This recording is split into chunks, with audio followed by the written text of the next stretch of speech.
Selamat datang dalam A Moment with God. Kiranya setiap kita menikmati momen indah bersama Tuhan melalui firman-Nya yang membawa kita mengalami sukacita dan pengharapan di dalam Kristus Yesus.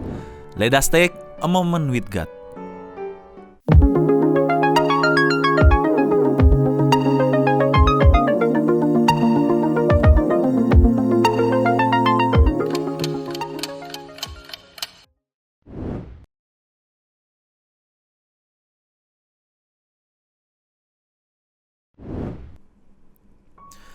Teman-teman sekalian, kita hidup dan tinggal di tengah masyarakat yang begitu dilimpahi dengan standar moral yang umum dan juga prinsip-prinsip Kristen yang kita ketahui dan pelajari. Hal ini membuat kita sewaktu-waktu bisa menghadapi berbagai keputusan, tindakan yang dilematis, bukan? Adanya ketidakbenaran, ketidakjujuran, kemunafikan telah menjadi pilihan masyarakat kita karena jauh lebih menguntungkan daripada harus berlaku jujur. Yang menyedihkan, sikap kompromi sudah begitu merusak moral banyak orang dan celakanya merebak juga ke dalam gereja Tuhan, sehingga itu terjadi membuat sendi-sendi pelayanan gereja menjadi lumpuh. Kemungkinan lain, kita tidak lagi memakai firman Tuhan sebagai suatu standar kebenaran dalam komunitas atau dimanapun kita berada untuk menghindari penolakan. Terlalu sering kita lebih memilih kemunafikan daripada integritas atau hidup tidak bercela. Tetapi teman-teman, sesungguhnya Allah rindu umatnya berbeda, yaitu mampu melengkapi dirinya dengan komitmen kepada standar kebenaran moral yang telah Allah tetapkan. Tidak peduli betapapun besar harga yang harus dibayar. Barangkali yang menjadi pertanyaan banyak orang adalah, mungkinkah secara konsisten saya dan kalian semua yang menyaksikan hari ini dapat taat kepada Allah, memiliki hidup yang berintegritas sebagai lawan dari kemunafikan di dunia yang penuh dosa dan keegoisan ini? Jawabannya adalah hanya oleh anugerah dan kuasa Allah pasti mungkin terjadi. Teman-teman sekalian, ada sebuah kisah diceritakan tentang seorang asketis dari timur yang mencoba untuk memiliki dan melakukan cara hidup seperti orang kudus. Jadi ceritanya begini. Ia duduk di sudut jalan utama di sebuah kota. Lalu yang dia lakukan apa? Ia membungkus dirinya dengan debu untuk melambangkan kerendahan dirinya. Jadi melihat pertunjukan seperti ini, maka para turis pasti akan banyak mengambil gambar orang yang seperti demikian. Jika ia tahu ada orang yang akan mengambil gambarnya, maka laki-laki itu dengan berbagai cara akan memperbaiki penampilan dirinya dengan menambahkan debu-debu itu di tubuhnya, sehingga ia dapat lebih meyakinkan untuk menunjukkan sebuah image, gambaran tentang kerendahan hati dan kerendahan dirinya. Cerita ini memberikan gambaran tentang apa yang salah dengan keadaan atau kondisi keagamaan dan moralitas masa kini, teman-teman sekalian. Kerendahan seorang asketis adalah kepura-puraan. Ini juga yang membuat Martin Luther, seorang tokoh reformator, berhenti dan tidak melanjutkan tujuannya untuk menjadi seorang biarawan. Kehidupan asketis seorang biarawan membuat ia harus terus-menerus hidup dalam kepura-puraan, berusaha untuk memoles kehidupan dengan cara yang luar biasa, dengan hal-hal yang kelihatan rohani yang sebetulnya sama sekali tidak mewakili apa yang sebenarnya ada dalam dirinya. Hidupnya menjadi munafik, teman-teman, dan tentu sama sekali tidak memiliki integritas. Kita harus tahu betapa Allah sangat membenci kemunafikan dan secara tegas untuk menggantikannya dengan kehidupan yang tulus dan kehidupan yang benar. Mari kita perhatikan dalam Mazmur 15 ayat yang pertama hingga ayat yang kedua. Mazmur Daud, Tuhan, siapa yang boleh menumpang dalam kemahmu? Siapa yang boleh diam di gunungmu yang kudus? Yaitu dia yang berlaku tidak bercelah, atau dalam bahasa aslinya itu adalah integrity, yang melakukan apa yang adil dan yang mengatakan kebenaran dengan segenap hatinya. Oke teman-teman sekalian, Mazmur ini sebetulnya terbagi dalam 3 bagian. Bagian yang pertama dalam bentuk pertanyaan. Bagian kedua adalah sebuah ungkapan jawaban. Dan bagian ketiga adalah sebuah janji.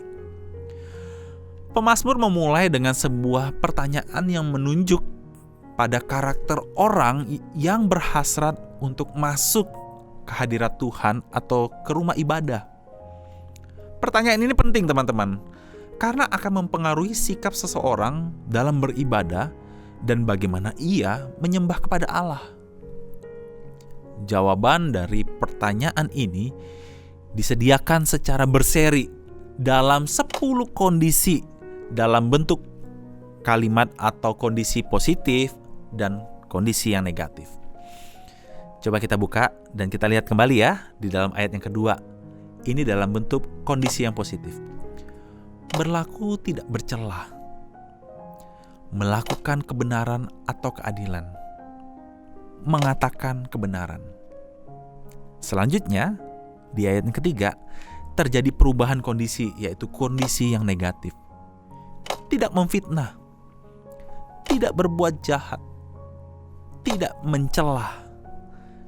Dan yang terakhir, kondisi positif ada di ayat keempat. Mari kita cek bersama-sama.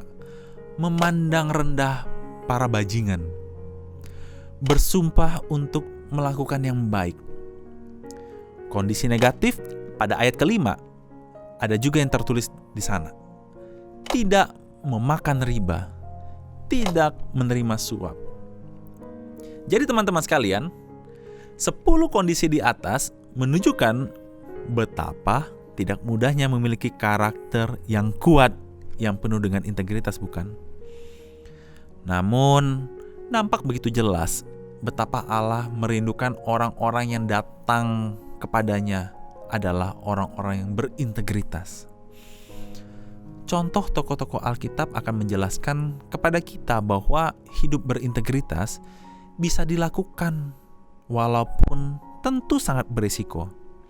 Masalahnya nih, apakah kita berani untuk membayar harga dari hidup benar di hadapan Tuhan? Teman-teman sekalian, kita cek ya dari tokoh Perjanjian Lama. Integritas dari Daniel dan rekan-rekannya yang membuat Raja Darius mengakui bahwa Allah Israel adalah Allah yang hidup. Sekalipun ia mau dibunuh dengan dimasukkan ke gua singa, sama sekali teman-teman sekalian, sama sekali ia tidak melepaskan imannya. Ia tetap bertindak benar loh. Dan dia tidak kompromi sedikit pun. Sekalipun yang dia lakukan itu mengandung resiko yang sangat tinggi, bahkan menyangkut nyawanya. Teman-teman sekalian, sejak itu Daniel tidak mengatakan apa-apa sampai Tuhan sendiri teman-teman sekalian yang membebaskan dia dari mulut singa. Ujian iman dan integritas kita tidak selalu segera berakhir dengan bahagia teman-teman sekalian. Ayub adalah orang yang paling jujur. Dia adalah tokoh dalam Perjanjian Lama, orang yang paling benar di zamannya teman-teman sekalian. Sampai Allah mengizinkan setan untuk menguji iman dia. Ada juga Stefanus yang seorang diaken yang luar biasa dan seorang pengkhotbah Injil yang hebat. Tapi apa yang terjadi dengan hidupnya teman-teman sekalian? Dia dilempari batu dan mati. Paulus percaya kepada Allah, dia dipenjara dan dipenggal kepalanya. Semua dari mereka adalah hamba-hamba Allah. Mereka hidup secara konsisten, tidak kompromi, setia, dan mereka sungguh puas tanpa sedikit pun ada penyesalan. Tiap-tiap mereka memenuhi panggilannya dan hanya hidup melakukan kehendaknya, baik hidup maupun mati. Teman-teman sekalian, Mazmur ini ditutup dengan janji, yaitu siapa yang berlaku demikian tidak akan goyah selama-lamanya. Kebenaran adalah satu hal yang paling mudah goyah atau goncang. Janji ini menyentuh hal yang lebih mendasar dalam keseimbangan hidup manusia.